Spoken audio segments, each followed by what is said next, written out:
I will take you through how to get started with JavaScript. JavaScript is a powerful and widely used language, especially for web development. And today, this is a beginner-friendly guide to setting up your JavaScript working environment and getting started. So, in the first place, JavaScript is used to make web applications and websites interactive, and today I will show you. The first thing you need is VS Code, this right here. So if you haven't installed Visual Studio Code, just go to just type into your browser Visual Studio Code, and this is code.visual studio. You tap on that, go to download and look for if you're using Windows, you can take up this. If you're using Linux and if you're using Linux and Mac, you can use this. There is also this for Red Hat, Fedora and SUSE. You can take up one that is compatible with your operating system. I'm currently using Windows, and I will just download this. I want to download this because I have VS Code already installed.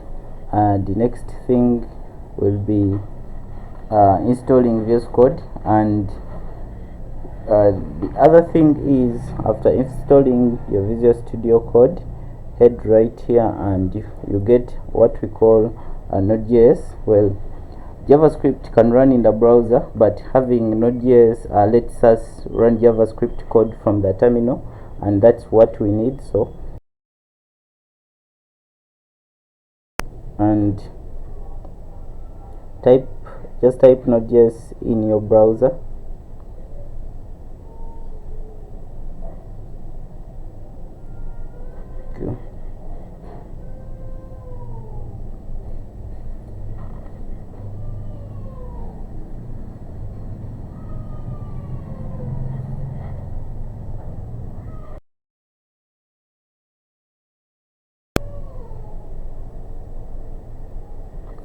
Okay, I will head to this nodejs.org, and right here it's recommended you download the LTS, the long-term support version.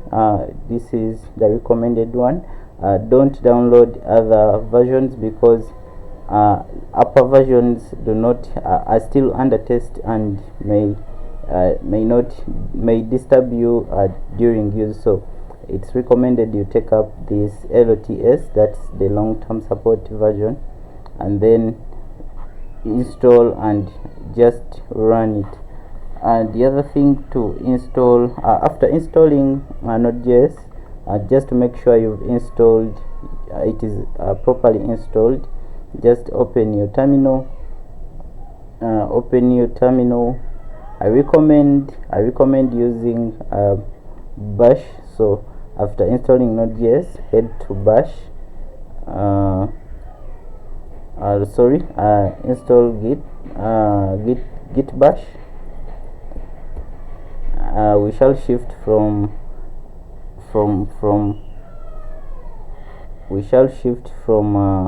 the default. Okay, we come to git.com, we go to downloads, and then come here and download git bash. After installing git bash, and do come to your browser, come to your machine, type in bash, and you have this. You must be having this. Click onto this, and what we need is to check if our Node.js is installed properly. So after this, I will type in node -v to see the version of Node.js that has been installed, and they will show me I have Node version 22.13.1. so that if the moment you see that that is okay and your Node.js is properly installed. The other thing is I think that's good for the start, and all we need to do is get started with JavaScript. So basically, when I do come into JavaScript, I created my folder here, and within this folder I will create my very first new file. I can say this is setting up JavaScript, and I will open this with code.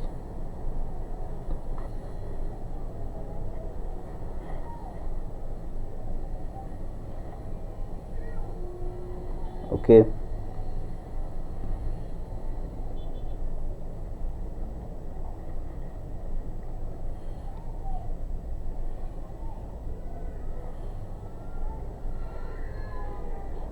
so after opening up this with VS Code, I will still be using my index.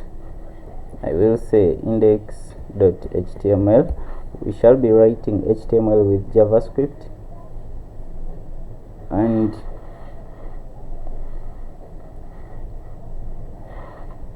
then we have two options for writing.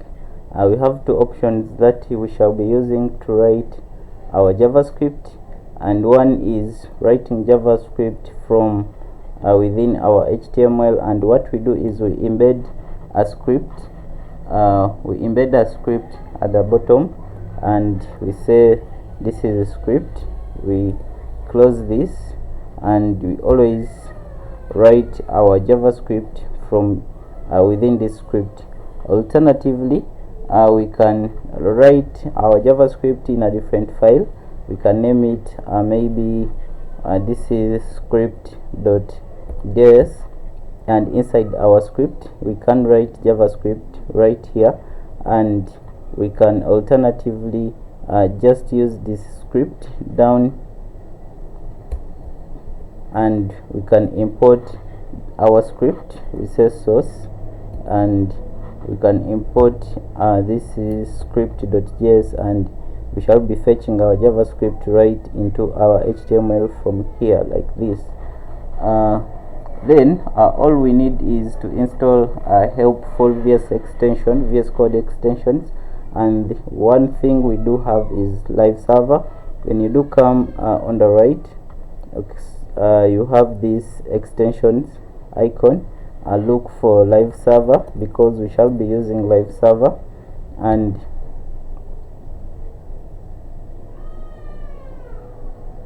okay, use this live server by electric.d, and then install it. You will have an icon like this on your machine in your VS Code.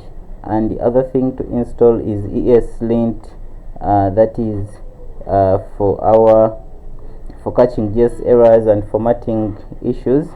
We shall use ESLint. We look for that extension called ESLint.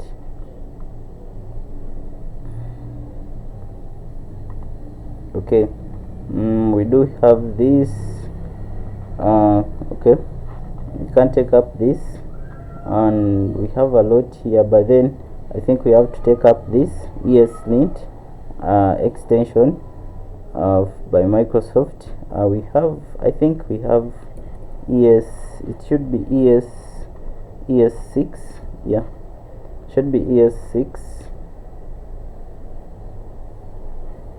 What do we have here? Okay, we can install this, and we can take up this. The other thing to install is Prettier. This is a code formatter for auto formatting our code. And okay, this is the ES7.